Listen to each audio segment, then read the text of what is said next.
débat. Alors, c'est quoi le problème, Félix Mathieu, ce matin? Je l'ai dit, la justice est trop lente. On est obligé de libérer des détenus qui n'ont pas pu être jugés. Oui, on parle de 19 accusés dans des affaires criminelles tout de même, qui vont être remis en liberté sous contrôle judiciaire en attendant leur procès. C'est le procureur du côté d'Aix-en-Provence qui l'a annoncé.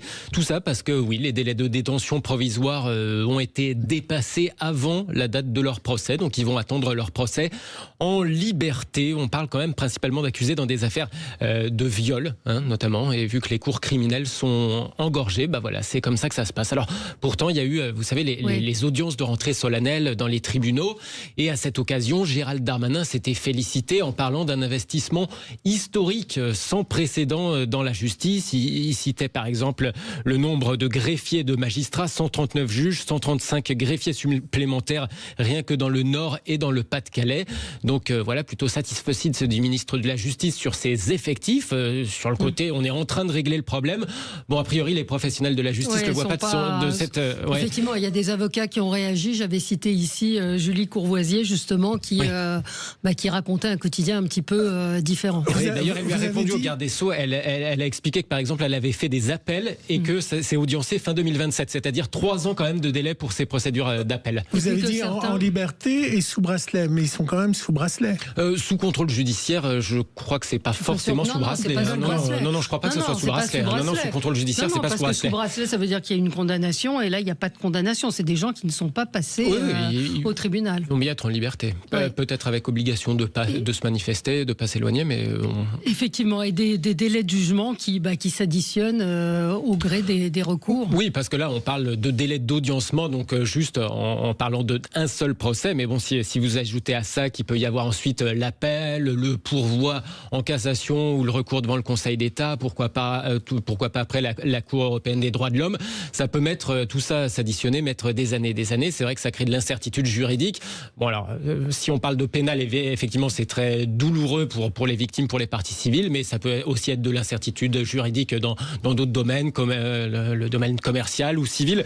Là, par exemple, je vous parlais de la CEDH, la Cour européenne des droits de l'homme. Elle a été saisie par une justiciable française contre la France à cause d'un délai, tenez-vous bien, ça c'est quand même incroyable, une liquidation judiciaire d'un fonds de commerce dans le Gers, une affaire qui avait démarré en 1983. Ça a été prononcé en 2020, la liquidation, c'est-à-dire 37 ans de délai. Qu'est-ce que vous voulez faire avec des délais comme ça? Même quand on est dans une affaire civile ou commerciale, c'est quand même difficile de passer à autre chose en attendant que le dossier se règle, tout simplement. Laurent Sebag, bonjour. Vous êtes magistrat, conseiller à la Cour d'appel d'Aix-en-Provence. Vous êtes coprésident de l'association Amour de la justice. On l'aime pas trop, la justice, dans ces cas-là. Quand on doit attendre... Oui, bonjour. Je comprends. Bonjour et merci de me recevoir. Non, mais on a envie de comprendre un petit peu votre quotidien. C'est vrai qu'on a tous été sidérés d'apprendre que d'aujourd'hui, même si on sait que la justice est lente, des détenus vont être remis en liberté faute d'avoir été jugés dans les temps. Et évidemment, je comprends l'émotion de l'opinion publique et de la presse. Je me permets juste de revenir sur un propos que vous utilisez, qui est celui de lenteur de la justice. J'y préfère, pour ma part, le terme de longueur de la justice, parce que lenteur de la justice, ça donnerait l'impression qu'elle ne travaille pas et qu'elle prend son temps. Oui, alors, il est vrai que parfois, elle prend son temps parce qu'elle en a besoin pour investiguer avec efficacité. Et il est parfois nécessaire de prendre un certain temps. Après, on ne va pas se mentir, il y a aussi des longueurs qui sont dues à aujourd'hui, ce qui est un état dégradé global de la justice et une forme d'embolisation de la justice, en particulier la justice pénale. Oui, mais qu'est-ce qui s'est passé Donc, on le disait, le ministre de la Justice s'est félicité de l'augmentation du nombre de magistrats et de greffiers. Néanmoins, il n'y a pas que ça comme problème. Et c'est pas suffisant. Alors, d'une part, il y a évidemment la question des effectifs. On a, comme vous le dites très justement, un ministre de la Justice qui se félicite de l'augmentation des effectifs de magistrats, entre autres. En réalité, ça nous paraît être à l'association un effet d'annonce qui est une forme de communication, pour la simple et bonne raison que nous avions 2 lois de programmation 2017 et 2023 qui avaient fixé des recrutements, des objectifs de recrutement qui étaient de l'ordre de 1500 magistrats, 1100 attachés de justice et 1800 greffiers supplémentaires. Et en réalité, on est loin du compte.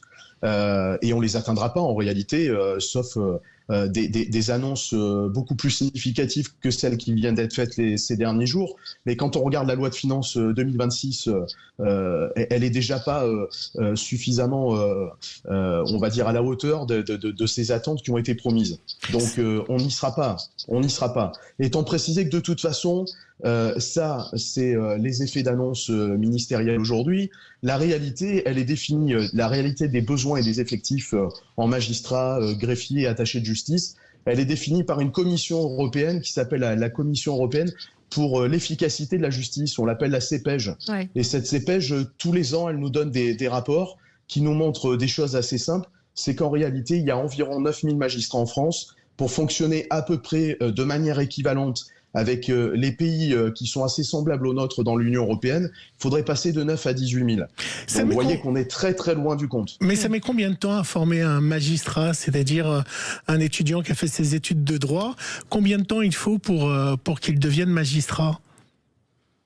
Alors c'est assez long, hein. On a un peu la même difficulté qu'avec les médecins, c'est-à-dire qu'il y a 31 mois de formation après que l'étudiant en droit réussit le concours d'accès à l'École nationale de la magistrature, 31 mois de formation qui passe par une année de formation théorique à Bordeaux et ensuite des mises en situation directement dans les juridictions pour la suite de cette formation. Donc c'est vrai que 31 mois, ça peut paraître beaucoup, mais en réalité, compte tenu de l'importance des responsabilités et de la qualification des candidats, c'est un délai moyen de formation. Donc si on se donnait les moyens politiques, financiers, avec des objectifs ambitieux, évidemment, on ne va pas passer de 9 à 18 000 magistrats demain et on ne va pas doubler le nombre de greffiers non plus. Mais en réalité, on peut se donner des moyens plus importants. Et en tout cas, les 1500 magistrats qui ont été promis dans ces lois de programmation 2017 et 2023 ne sont toujours pas arrivés. Et ils ne pourront pas arriver, si on en juge la loi de finances 2026, avant au moins 2030. Je voulais savoir, est-ce que vous pensez que l'IA peut apporter quelque chose à la magistrature? Est-ce que ça peut résumer certains dossiers plus rapidement? Est-ce que un jour certains jugements seront confiés à l'IA? Est-ce qu'il y a une piste qui est étudiée au niveau de la magistrature? Alors le ministère travaille de manière très contemporaine sur l'introduction de l'IA dans les juridictions. Donc on peut dire qu'il y a un souci politique de ce point de vue-là. Et la position défendue par le ministère est celle de la nécessité d'apprendre à travailler avec l'IA. Alors évidemment, nous avons des cadres de formation. Évidemment, l'IA, de la même manière qu'elle est arrivée dans les cabinets d'avocats en réalité, elle va arriver aussi au service des magistrats pour les aider à travailler. Il faut espérer que ce soit uniquement une aide à la décision, parce qu'on voit bien le spectre et l'inquiétude qui pourrait en résulter par la suite. Ce serait d'être tenté de dire, voyez, on a un problème d'effectifs. Ça coûte de l'argent de recruter des magistrats. Et en réalité, demain, on n'aura plus besoin de magistrats, on n'aura plus besoin de greffiers, on n'aura plus besoin d'attachés de justice, parce qu'on aura une intelligence artificielle qui sera en mesure de préparer les rapports, d'audiencer les situations et de rendre les décisions et de les rédiger. C'est pas souhaitable, d'abord parce que la justice, c'est un travail humain, et on sait très bien que l'intelligence artificielle, si elle a les compétences techniques, ne doit surtout pas supplanter l'homme dans cette fonction-là humaniste. Et puis, on voit aussi de toute façon qu'à l'heure actuelle, il y a un degré d'imperfection qui permet aux professionnels de la justice, magistrats comme avocats, de constater. D'ailleurs, des tribunaux administratifs ont rendu des décisions il y a quelques semaines assez marquantes pour signaler que des auxiliaires de justice qui utilisent l'intelligence artificielle dans la rédaction de leurs conclusions devraient vérifier la qualité et en tout cas la véracité des éléments techniques qui sont avancés parce qu'il y a des erreurs. Bien sûr. La justice, c'est trop sérieux pour qu'on s'en remette à la machine et à l'intelligence artificielle demain. Une avocate nous disait qui vient sur ce plateau régulièrement, nous disait qu'elle a des clients qui arrivent aujourd'hui avec des jurisprudences et des dossiers, que quand elle vérifie, il y a beaucoup d'erreurs. On aura Frédéric en ligne dans un instant qui voulait témoigner. Il a été directeur de prison 0826 300 300. À tout de suite. Sud Radio, mettez-vous d'accord, Valérie Expert. Le 10h midi, mettez-vous d'accord, Valérie Expert.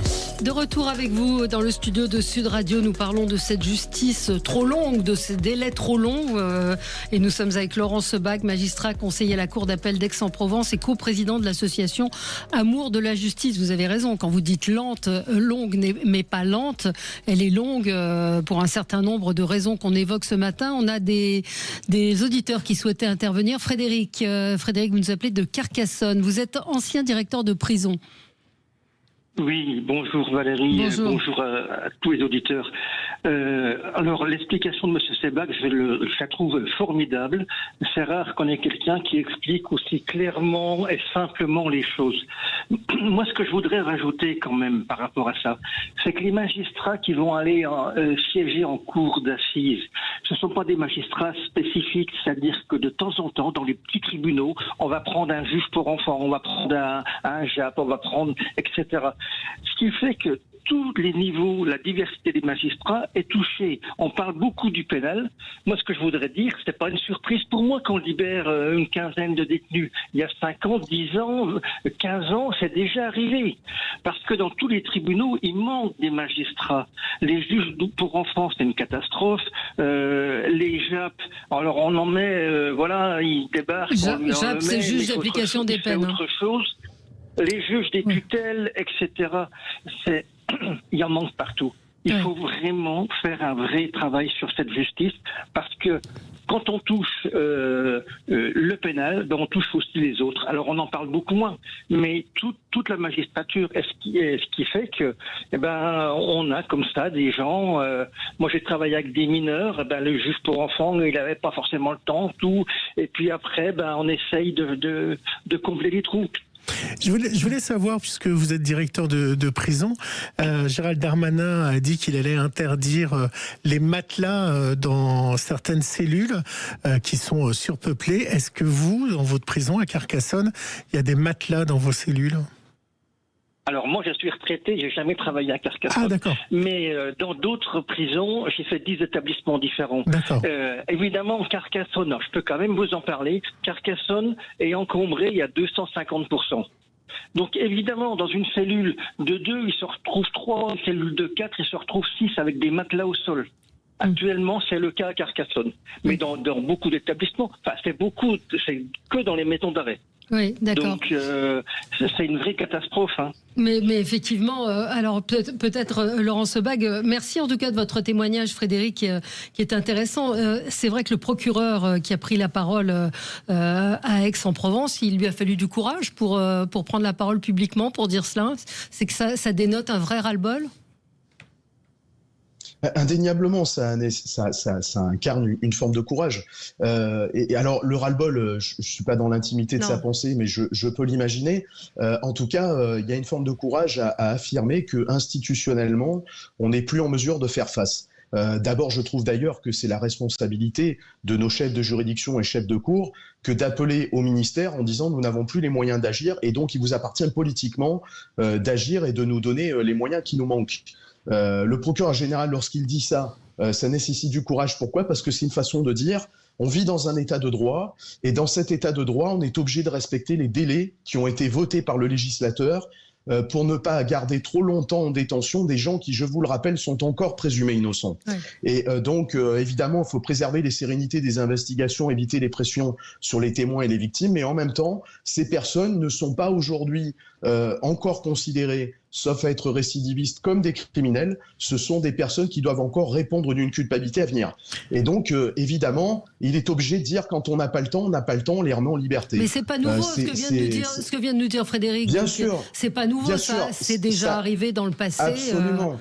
Donc bien sûr, ça n'est pas nouveau, mais nous sommes arrivés à un degré d'embolisation de la justice qui fait que on est sur quelque chose qui d'abord aujourd'hui est annoncé à Aix-en-Provence, mais va sans doute se généraliser sur le territoire, parce qu'on a des juridictions interrégionales spécialisées qui traitent de criminalité organisée sur tout le territoire, et la création du CNACO à Paris ne va pas suffire non plus à assumer à Paris toutes les affaires de criminalité organisée de province. Et donc l'ensemble des juridictions interrégionalisées spécialisées de province vont être forcément elles aussi engorgées. Ça commence déjà à être le cas à Nancy. Et ça va se généraliser sur tout le territoire. Ça n'est pas uniquement, et j'insiste là-dessus, j'ai vu dans certaines déclarations que c'était dû au fait qu'aujourd'hui on poursuit en matière criminelle des viols et que c'était dû à l'impact des affaires MeToo. Attention, on va pas mettre ça sur le dos de MeToo. En réalité, on est sur des procédures qui sont complexes. On est sur des investigations complexes en matière de criminalité organisée et on est aussi dans un état de droit où le législateur a décidé que les mises en cause avaient des procédures, des voies de recours. Ils sont défendus par des avocats spécialisés compétents et évidemment tout le monde utilise ces voies de recours à juste titre sans doute pour se défendre. Et donc évidemment mécaniquement ça allonge les procédures et donc on les juge beaucoup plus tard. Est-ce que ça veut dire aussi que le fait que les prisons soient remplies influence votre jugement? C'est-à-dire que vous vous dites finalement je l'envoie pas en prison parce que il y a plus de place. Est-ce que il y a ce système-là où les jugements sont influencés par le contexte? Non, d'abord, d'un point de vue constitutionnel, on ne peut pas se positionner ainsi pour réfléchir, parce que quand on détermine une peine, quand on est magistrat, on la fait en fonction de critères légaux qui tiennent à la gravité des faits, qui tiennent à la personnalité des auteurs poursuivis. On concilie ceci, mais on ne peut absolument pas se projeter sur l'après. Et d'ailleurs, ça serait une erreur de la part des magistrats de le faire, parce que ça voudrait dire que finalement, la justice est influencée par les moyens politiques qui lui sont donnés, et donc il y aurait une forme d'atteinte à la séparation des pouvoirs, parce que finalement, ce seraient des considérations politiques qui guideraient les décisions judiciaires.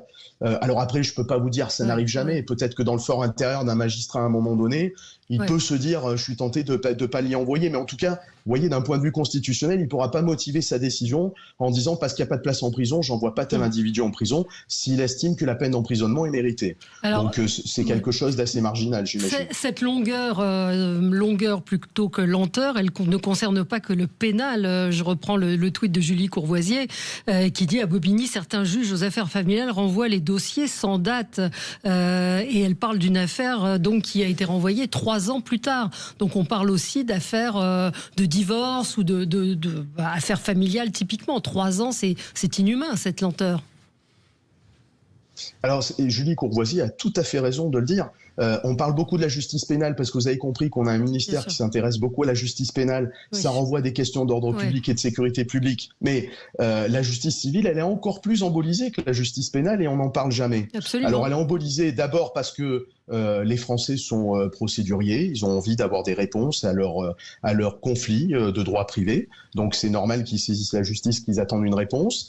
Il faut avoir conscience que l'embolie de cette justice civile, en particulier en matière familiale, comme vous l'évoquez, elle a aussi d'ailleurs des conséquences sur la justice pénale. Je vous donne un exemple très simple.